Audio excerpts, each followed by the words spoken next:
Bonjour à tous, on se retrouve pour la première vidéo de la chaîne concernant la pétanque. Je vais vous donner quelques conseils afin d'optimiser votre jeu. Donc tout d'abord, ce qui est très important, la position dans le cercle. Donc le pied d'appui côté main de jeu légèrement avancé, bien sur ses appuis. Le deuxième conseil est la position de la boule dans la main. Donc bien la mettre dans le creux de la main et laisser venir les doigts envelopper la boule pour la tenir correctement. Et le pouce légèrement sur le côté.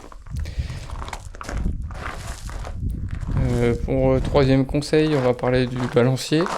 Donc c'est l'amplitude de votre bras pour envoyer la boule sans forcer.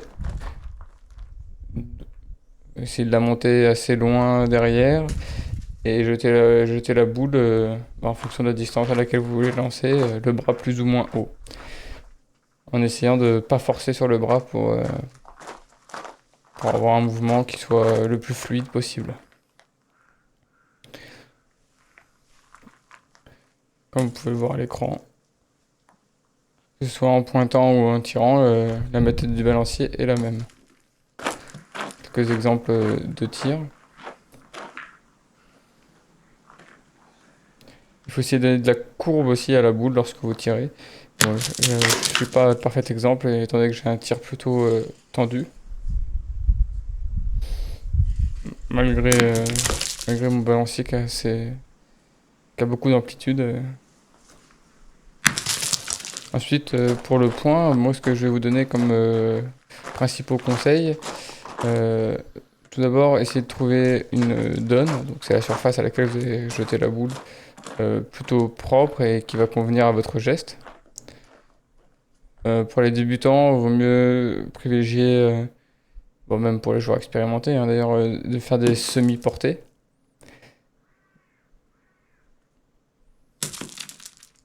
que de les porter directement au but.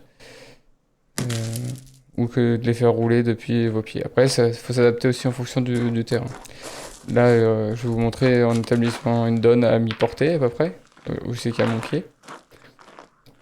Quand vous jetez la boule, vous regardez d'abord où est situé le cochonnet. Et ensuite, très important, c'est de regarder où c'est que vous allez jeter la boule. Afin de pouvoir l'envoyer à l'endroit que vous souhaitez. Et ne plus regarder le cochonnet. Bien regarder votre donne et envoyer votre boule dedans. Donc là, ma première boule était bien jetée pour ma donne. Celle-ci est beaucoup moins bien jetée. Je l'ai envoyée comme un sac de patates. Et celle-ci est de nouveau bien jetée. Je rejoue exactement la même que la première.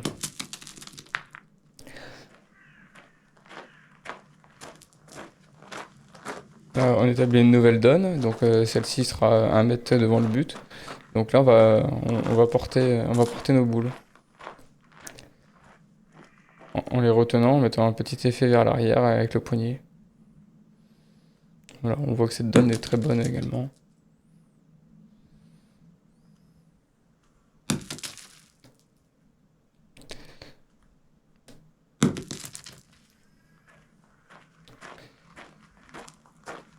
En petit exercice pour vous améliorer au point et au tir, ce que j'aime bien faire, moi, c'est ce que j'appelle une main complète.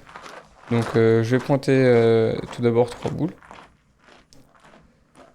Bon, là, je suis pas beaucoup appliqué a priori. Ouais, elles sont pas très bien envoyées ces boules. Donc, je pointe 3 boules et ensuite j'en tire 3. Quand je suis tout seul, j'aime bien faire ce genre d'exercice. Ou alors même faire un tête-à-tête contre moi-même avec 6 boules. C'est pareil, je trouve des très bons exercices. Pas droit les dernières. Et un petit exercice un peu ludique de tir que j'aime bien faire, c'est ce genre de pyramide où je vais essayer de sortir les boules blanches en évitant de bouger les noires. Je prends la première sur la tête. La deuxième, je suis pas droit et court, elle est mal tirée. Et la troisième est bien tirée, mais je sors la noire derrière. Voilà un peu le type d'exercice que je fais. Je fais également des exercices de boules à la sautée. Je vais vous mettre un petit exemple avec quelques ralentis. Et je vais finir la vidéo sur quelques ralentis de tir. J'espère que vous avez apprécié la vidéo et je vous dis à bientôt pour de futurs conseils.